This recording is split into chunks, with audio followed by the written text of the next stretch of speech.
Bon, je suis Michel Durand, né le 7 mars 1935 à Neuilly-Souffet, au Brande, commune de Neuilly-Souffet. Je suis allé à l'école à Neuilly-Souffet. J'ai appris le chemin, c'est déjà pas de mal.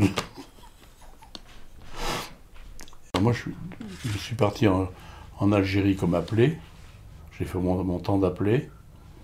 Et à l'issue de mon temps d'appelé, je me suis engagé dans le service de santé de la coloniale, enfin des troupes de marine maintenant.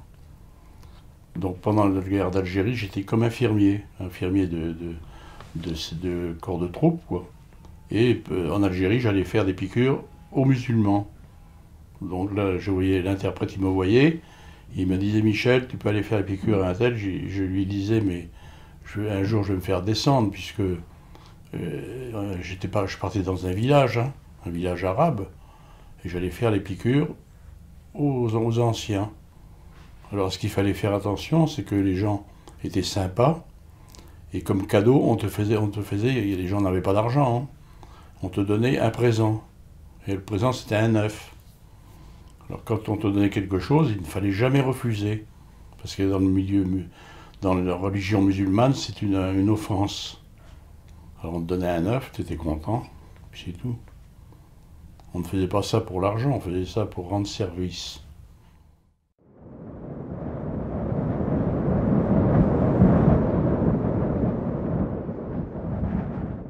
Alors la guerre en Algérie, enfin la guerre, le maintien de l'ordre en Algérie. Donc tu ne connais rien du tout de la guerre, puisque tu sors de ton pays où tu n'as jamais fait la guerre. On nous a appris à tirer au fusil quand même, hein, pour pouvoir se défendre. Et on se retrouve en Algérie, bien nous sortons le soir ou le matin, dans la nuit, on fait des interventions.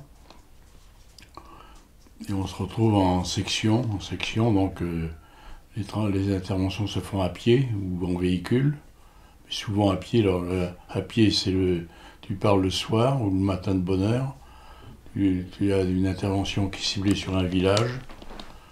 Donc normalement c'est sur renseignement. Et tu pars comme ça à l'aveuglette, quoi. Avec tout ce que ça comporte. Bon, t'es armé, c'est sûr, mais tu risques de te faire couper la tête en même temps. Donc tu pars, tu marches, tu es dans le néant. Tu es encadré par des officiers, des sous-officiers d'active. Et puis ben, chaque jour c'est différent, hein.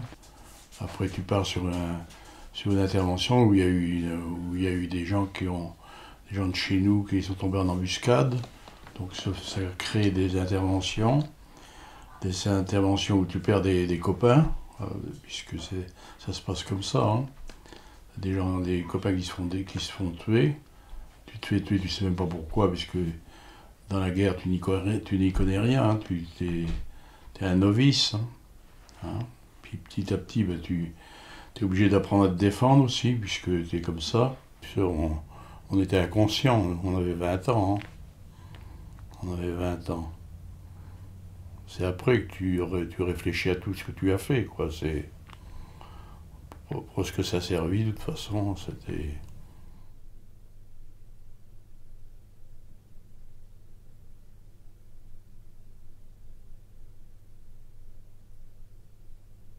Moi, j'étais comme infirmier, et en même temps, je faisais éclaireur de pointe. C'est comment tu pars devant, quand tu es devant la section, et tous les autres te suivent derrière. Donc, on a eu des problèmes d'une drésine qui avait explosé sur une mine, et il y a eu des blessés, puis il y a eu des morts d'ailleurs.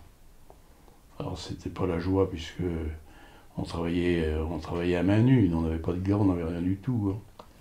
Tu travaillais comme ça. Et tu as 20 ans. Alors tu te prends ça dans la tête, tu as 20 ans, tu t'en souviens toute ta vie.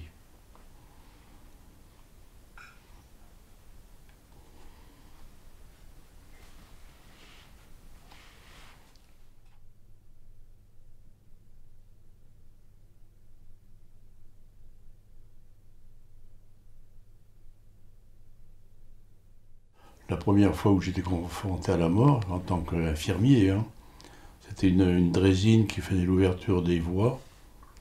Alors, il y avait un train qui passait d'abord, après, pardon. Alors tu avais cette draisine avec une escorte de 4-5 personnes, à peu près. Et ils étaient passés sur la ligne de chemin de fer. Et il y avait eu un obus mis en place, un obus piégé, ils appellent ça, fait piégé par un légionnaire déserteur qui avait piégé cet obus. Au moment où la draisine est passée, elle a explosé en passant sur cet obus. Et puis les gens qui étaient dans la draisine, ben, il y avait le mécanicien, le pilote, le mécanicien, et puis 4-5 personnes avec. La draisine a explosé, tous les gens, il y a eu 2-3 morts. Alors, moi, les morts, bien, je les ai ramassés. Mais tu sais, là-bas, tu travailles à main nue, hein, t'as pas de gants. Hein. Donc, tu récupérais les cadavres. Alors, le cadavre, il y avait une main à 10 mètres de lui. Après, il avait le bras de l'autre côté, les tripes à l'air et tout. Puis ça se passait comme ça. Puis quand tu y allais, lorsqu'on y avait été, on était 10 h du matin. Ça s'était passé le matin de bonne heure. Il faisait tellement chaud. Il y avait les mouches, il y avait l'odeur, et puis il y avait tout.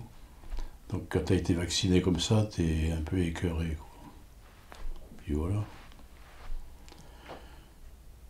Et à ce truc de drésine, là, on m'a donné un témoignage de satisfaction parce que j'avais sauvé 400 personnes.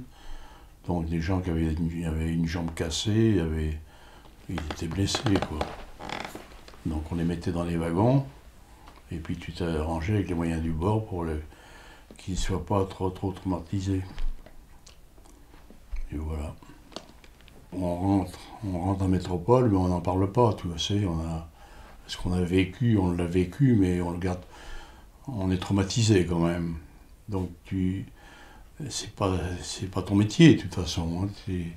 On était comme appelés nous là-dedans. Donc tu es là-dedans, mais tu l'as dans ta tête, quoi. T'es obligé. Hein. Et puis c'est inoubliable ça. C'est inoubliable.